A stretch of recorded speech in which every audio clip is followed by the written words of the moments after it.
Agora são 8 horas, 10 minutos, hora de entrevista importante para você acompanhar nessa edição. A gente fala mais sobre essa tragédia em Petrópolis, agora com o meteorologista e pesquisador do Centro de Monitoramento e Alertas de Desastres Naturais, o Giovanni Dolife. Giovanni, boa noite, bem-vindo ao Expresso CNN. Mona Lisa falando, você me ouve bem? Mona Lisa, boa noite para você, boa noite a todos, te ouço bem. Muito obrigada, pela sua presença. Giovanni, vamos lá. A gente está ouvindo as autoridades ali com as suas diversas explicações, né, para essa tragédia toda. O governador do Rio de Janeiro disse que desde 1930 nunca choveu tanto. A quantidade de chuva realmente chama a atenção, né? A quantidade de água, 230 milímetros em poucas horas. A minha pergunta para você é a seguinte: a gente está vendo, por causa das mudanças climáticas, uma alteração do padrão de chuva ou não? Bom, Larissa, primeiro eu queria dizer que a gente falar desse assunto e ter que encarar mais uma vez uma situação, uma tragédia como essa, né? É uma situação muito triste. Sim. Deixo aqui a minha solidariedade às vítimas dessa situação. Bom, agora falando da meteorologia, da questão climática, né? A mudança climática, ou seja, o país, o planeta, na verdade, não é só o país, né? Em aquecimento, ele gera uma quantidade mais frequente de extremos e extremos com maior amplitude. Então, a gente pode dizer que eventos como esse são compatíveis com um planeta mais aquecido e podem acontecer com mais frequência, né? Não quer dizer que no passado não acontecia, né? Então, a gente tem tragédias acontecendo e mesmo que o clima não mudasse, né, a maneira como a gente está ocupando o solo, maneira desordenada que a gente ocupa, a gente tem se colocado em situações de risco, né? Em um planeta em aquecimento, então essa combinação de uma maior frequência de extremos e uma ocupação desordenada, essa combinação gera, né, uma junção, né, e é potencialmente geradora de situações desastrosas como essa. Sim, eu queria que você olhasse, me ajudasse a olhar, se, claro, tiver respaldo à minha dúvida, o Sudeste, né? Porque no Sudeste nós temos elementos ali que colocam um pouco mais de preocupação. O que está acontecendo especialmente no Sudeste, onde as tragédias estão se repetindo? Bom, a gente tem, na época de verão, a estação chuvosa. Sim. Isso é uma coisa que é conhecida. No Sudeste também a gente tem a maior parte, o maior número de pessoas em situação de vulnerabilidade com relação a esses riscos. Então, a gente tem grandes cidades, grandes aglomerações urbanas, a gente tem uma geografia que favorece. Petrópolis, nesse caso, está encaixada ali no meio das montanhas, né? Na região serrana, né? E assim várias outras cidades estão em áreas onde a gente tem relevo acidentado, uma topografia com áreas de muita declividade. Nessas áreas, como foi o caso de Petrópolis, a chuva aconteceu na parte mais alta, parte alta da cidade, grande volume de chuva, como 13 em 3 horas, são 230 litros de água por metro quadrado. São também 230 quilos de peso. Então, isso em cima do solo, numa região inclinada, provoca esse rolamento do solo, ele escorrega e desce. Quando essa água desceu em direção essa lama desceu e vai arrastando. A pedra você vai arrastando tudo que tem na frente. Então, a região sudeste ela tem essa combinação de um grande número de pessoas em áreas com essa declividade, áreas propensas, suscetíveis à ocorrência desses deslizamentos. Essa combinação é muito mais encontrada, mais numerosa na região sudeste do Brasil. Se a gente for olhar, por exemplo, Petrópolis, só o município de Petrópolis tem 500 áreas de risco de deslizamento de terra, só no município de Petrópolis. Na cidade de São Paulo, a gente tem 3 milhões de pessoas expostas a riscos. Então, na região sudeste é onde a gente tem o maior número de pessoas nessa situação de vulnerabilidade para desastres como esse. Sim, esses seus números corroboram para a discussão e análise que a gente estava fazendo agora há pouquinho, né? Sim, a gente precisa cobrar das autoridades, né? O que elas estão ali para fazer, né? Que é se preparar, não deixar que algo assim ocorra, né? A fiscalização, a ocupação irregular, né? Ou a ocupação perigosa de áreas, então, onde há uma extrema vulnerabilidade. Enfim, você está trazendo aí números que amarram bem uma discussão que a gente estava tendo agora há pouco. Vou chamar o Leandro Rezende também, claro, para participar do papo. Leandro, por favor. Mona, obrigado. Giovani, obrigado por estar conversando com a gente também. Eu queria te perguntar o seguinte, pelo que eu consegui entender de Petrópolis, nessa chuva que aconteceu ontem, foi uma tempestade muito concentrada, isso você já falou um pouco, em alguns locais da cidade, mas que vem em meio a um certo período pequeno de seca na cidade. Petrópolis tem um fenômeno conhecido como russo, né, que atrapalha ali a visibilidade, está sempre muito úmida, mas estava num período de seca. Isso, na avaliação de algumas pessoas, contribuiu para os deslizamentos, porque a terra estava seca e aí quando ela foi encharcada por essa torrente de chuva, acabou sendo mais fácil o deslizamento. É por aí mesmo? Você vê que isso pode ter ocorrido, Giovani? Olha, boa noite para você. Olha, aí a gente entra um pouco na geodinâmica, né? Na dinâmica do solo com relação à chuva. Então, a umidade do solo, por exemplo, ela é medida em várias áreas de Petrópolis, e tem sensores do CEMADEM medindo a umidade do solo, e essa umidade, ela varia em resposta à chuva em diferentes profundidades, tá? Então, no solo mais próximo da superfície, ele seca e satura muito mais rapidamente. Então, faz uns dias de sol, ele seca, né? E essa umidade dele baixa, e quando vem a chuva, ele encharca rapidamente. A parte mais profunda do solo responde a chuvas de um período mais longo. Então, a gente tem, desde o início da estação chuvosa, que é lá por volta de outubro, a gente tem tido uma frequência de eventos de chuva.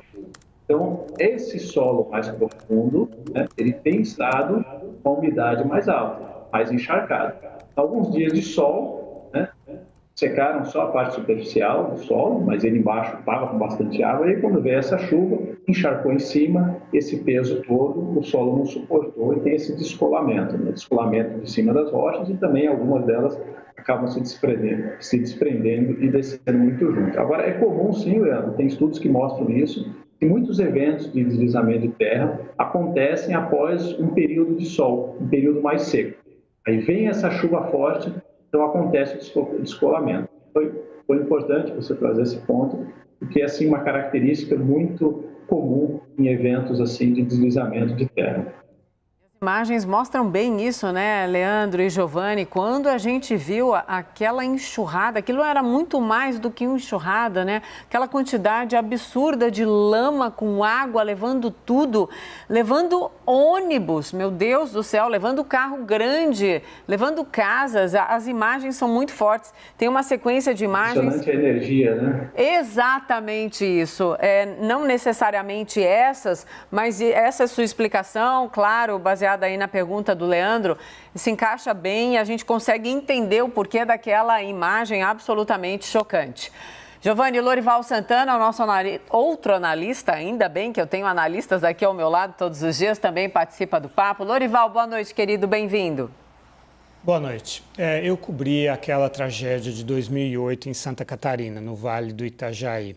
E lá existe uma estrutura rochosa naquelas montanhas que, quando chove muito, a parte de terra que está por cima acaba escorregando dessa estrutura rochosa, porque forma-se água entre a terra e a rocha e vira um escorregador. E como você falou, a energia é tão grande que arrasta árvores super pesadas, uma vegetação extremamente pesada. Se tiver casas, facilmente vai arrastar todas essas casas, né? Então, assim, tudo isso já é super conhecido, isso já era antigo no caso de Santa Catarina, havia registros que tinha acontecido muitas outras vezes, mas como vocês bem pontuaram, a diferença é que agora ali está morando um monte de gente onde não deveria estar. No caso de Santa Catarina, era no pé da montanha, que aí toda essa vegetação caiu em cima das pessoas, soterrou as pessoas. Minha pergunta é o seguinte, quer dizer, a ciência de estudo, tanto do ponto de vista da geologia quanto da meteorologia e da climatologia, está super estabelecida. Por que é tão difícil um diálogo entre os cientistas brasileiros e as autoridades municipais, estaduais e federais para que o Brasil tenha um plano para retirar essas pessoas desses lugares que estão correndo risco de morte? Boa noite, Lorival. Obrigado pela sua pergunta. Eu acho que é fundamental, né, para a gente tirar de tragédias como essa algumas lições, né, para que a gente possa, no futuro, poder minimizar o impacto dessas chuvas. A componente natural, a chuva, a gente não consegue mudar. A chuva cairia da mesma forma. Mas talvez uma construção ao longo das gerações de uma maneira diferente de a gente ocupar esse espaço, né, de se posicionar sobre esse espaço, tivesse levado a um resultado bem diferente diante dessa mesma chuva.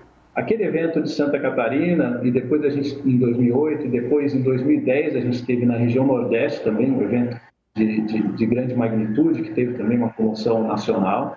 E aí depois, ainda em 2010, Morro do Bumba, em Niterói, né, teve também um grande evento. E aí culminou com o evento na região serrana do Rio em 2011, em janeiro de 2011.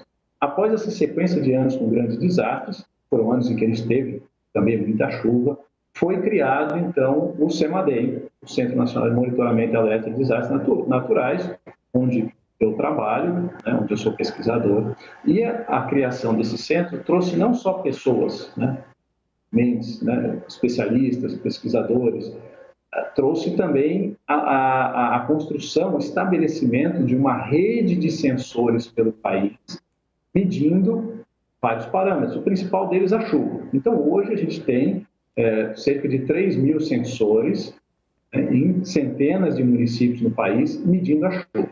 Então, e o conhecimento também, a pesquisa foi avançando, as metodologias. Então, desses grandes eventos, cerca de uma década atrás para agora, a gente teve um avanço na questão tecnológica, questão científica. A meteorologia ainda tem desafios. A previsão de um evento desse, tão forte, tão intenso, a gente não consegue fazer com dias de antecedência. Tem uma previsão de que pode acontecer um temporal forte na região serrana, mas a meteorologia ainda não faz exatamente a hora e o local, ao dia, né, essa chuva vai acontecer. Apenas com minutos, ou uma hora, ou meia hora de antecedência, a gente consegue ver essa chuva. Então, a ciência tem evoluído, né, bastante, ainda tem a evoluir, né, então precisamos continuar investindo na tecnologia, mas, em paralelo, precisa haver também, como você muito bem colocou, uma ação do poder público, né, dos gestores públicos, no sentido de entender não só prever a chuva e avisar, né? A gente precisa ocupar, posicionar no espaço de forma diferente.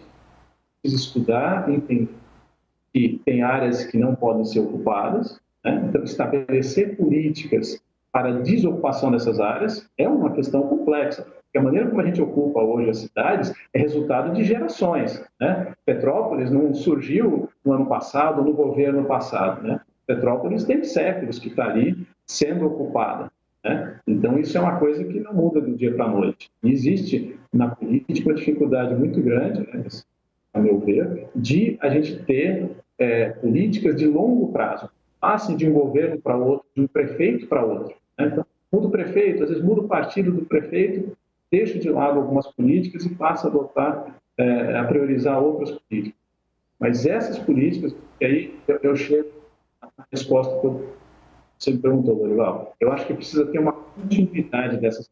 Alguns temas como esse não podem ser uma política de um governador, de um prefeito, né, de um partido. Elas têm que ser do país, né, do Estado como um todo, né? Elas têm que continuar de um governo para outro. Então, quando a gente começar a conseguir levar uma política de ocupação, de zoneamento urbano séria, preventiva com relação ao desastre, a longo prazo, a gente vai começar a caminhar de verdade no sentido de diminuir o impacto de eventos naturais como esse.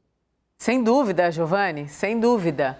Levantada de bola do Lorival foi essa mesmo, e é essa questão que a gente não pode tirar do nosso horizonte, né, de discussão num momento como esse. A contabilidade da tragédia, ela se faz necessária, ela é terrível, né, mas se faz necessária sim, só que todo o entorno da tragédia, questões que não podem sair da nossa discussão. Sim, a ocupação de Petrópolis não começou agora, o problema não vai terminar agora e é preciso sim um debate consciente, né, real, verdadeiro. Eu quero te perguntar também, porque a gente, no comecinho do jornal, Giovani, a gente colocou uma declaração do governador do Rio de Janeiro, Cláudio Castro, ele dizendo que as chuvas que atingiram então a região ontem eram imprevisíveis. É isso mesmo? Toda essa quantidade de água estava imprevisível? Foi imprevisível? Marisa, como eu falei agora há pouquinho, né, ainda respondendo a pergunta do Lorival, Sim. Realmente tem um desafio muito grande para a meteorologia, eu sou meteorologista, né? Sim. Posso falar bem disso, em prever esses eventos muito intensos e muito pontuais. Então, existe a previsão de que, olha, no estado do Rio de Janeiro, na região serrana especialmente, tem previsão de chuva forte. Mas se vai ser uma chuva forte típica de verão, de 50, 80 milímetros, ou se vai ser uma como essa, de 200, mais de 200 milímetros, a meteorologia ainda engatinha no sentido de dar essa resposta quantificativa. Então, ela qualifica, vai ser uma chuva forte, mas tem dificuldade de quantificar o quão forte essa chuva vai ser. Então, realmente, um dia antes, não tinha como prever que uma chuva com essa intensidade, né, com esse volume de mais de 200 milímetros iria acontecer, e apenas com ferramentas que a gente chama de nowcasting, né, que é uma previsão quase ali em cima do tempo, que a gente consegue perceber a formação, o início da formação dessa tempestade, e ali uma intensidade muito grande, né, muita água ali dentro, com potencial para precipitar. Isso acontece com minutos, algumas dezenas de minutos de antecedência, não muito antes do que isso. Sim, Giovani, então ajuda a gente a olhar para frente, porque ouvimos aí diversos relatos em relação à previsão do que vem nos próximos dias, né? Há previsão ainda de chuva forte, pelo menos para os próximos dias ali na região. Meu Deus do céu, eu falo isso com aperto no coração, Giovani. Mona Lisa, temos chance dessas chuvas fortes, então qualitativamente a gente pode ter chuvas fortes. Ainda não é possível dizer se teremos novamente chuvas de 200 milímetros em algum ponto da região serrana e se esse ponto ainda seria numa área de risco de deslizamento, porque ainda tem isso, né? A gente tem tido algumas tempestades de chuva muito forte, inclusive no estado do Rio de Janeiro nos últimos dias, eu tenho acompanhado tempestades muito intensas, mas que não tem atingido áreas suscetíveis a desastres como esse, né? Então, temos chance de novos temporais, sim. Isso acontece especialmente quando chega uma frente fria. A frente fria é um gatilho a mais. A gente teve ontem uma frente fria chegando. Então, tem muito calor, muita umidade, tem chance de pancadas. Se chegar uma nova frente fria, a gente pode ter novamente chuvas fortes, mas a exata quantidade de chuva e o ponto onde ela vai acontecer, isso ainda é um desafio para a meteorologia, para a ciência. A gente precisa continuar avançando e investindo nesse sentido. Bom, Giovani Dolife, meteorologista e pesquisador do Centro de Monitoramento e Alertas de Desastres Naturais, muito obrigada pela aula. Foi super esclarecedor. Já deixo o convite para você para um próximo papo, porque, infelizmente, né, a gente vai continuar tendo que noticiar situações, tomara que não seja assim, mas situações que sim colocam muita gente em vulnerabilidade e, infelizmente, a gente precisa estar atento a isso, né, sem dúvida. Giovani, obrigada, boa noite para você, até uma próxima. Obrigado, Mona Lisa, boa noite a você, boa noite a todos. Obrigada ao Lorival e ao Leandro que participaram comigo também desse papo.